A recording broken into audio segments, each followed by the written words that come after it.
The mother of our Marine jailed in Mexico taking her son's case to Capitol Hill. TV host Montel Williams also testifying before a House panel begging lawmakers to help speed up Sergeant Andrew Tahmooressi's fight to get home.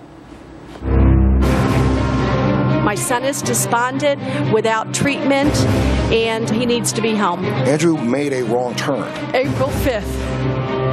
Mom, I'm not going to make it through the night. He's going to come back to the United States and have to be treated for his combat PTSD, but also his incarceration PTSD. April 14th. Mom, I tried to kill myself because the guards and the inmates were going to rape, torture, and execute me for personal information. He's been treated like a POW, not a person incarcerated for making a mistake. A veteran who is suffering in isolation in a Mexican jail should be a concern. 6 months.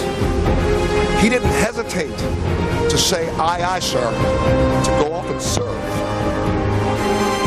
How dare we? How dare we, as a nation, hesitate to get that young man back?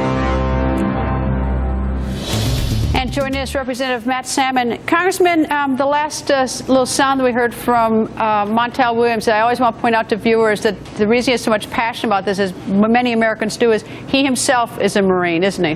That's right. And he also is suffering from what he believes may be wartime injuries. He has MS, and he's a brave man. He's a great American.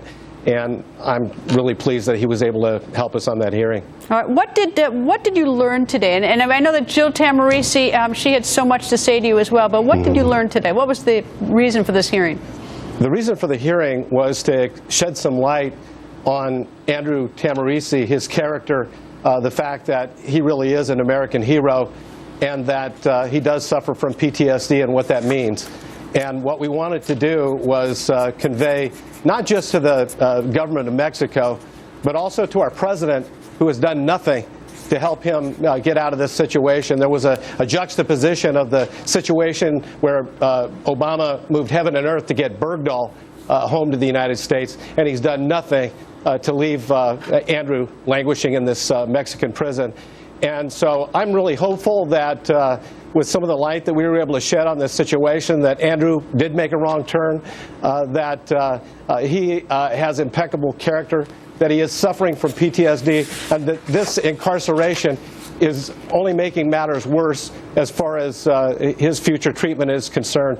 And after the hearing, I did hear, I got a phone call from a very high-placed Mexican government official who shared with me that he had spoken with the Attorney General and corroborated the story you just got from Andrew's own attorney, that things are looking very, very good, and that within the next 2 weeks he should be out and back in the United States. You know, I love hearing that, but I'm also extremely annoyed because going back to March 31st, that we never should be having this conversation now on October 1st. I mean, and I'll tell you what else is rather disturbing. My colleague Ed Henry asked Josh Earnest today at the White House press briefing about what the president had done, and they shove it off to the State Department, saying the State Department's doing it, but the State Department's just doing social visits. I mean, that's ridiculous to say the State Department has been on this, because the State Department has not been pushed, at least as far as we can see.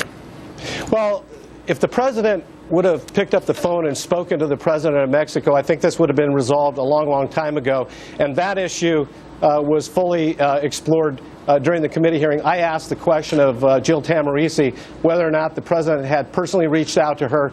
She said no, or to the best of her knowledge, whether he's done anything to reach out to the Mexican authorities, and she said no.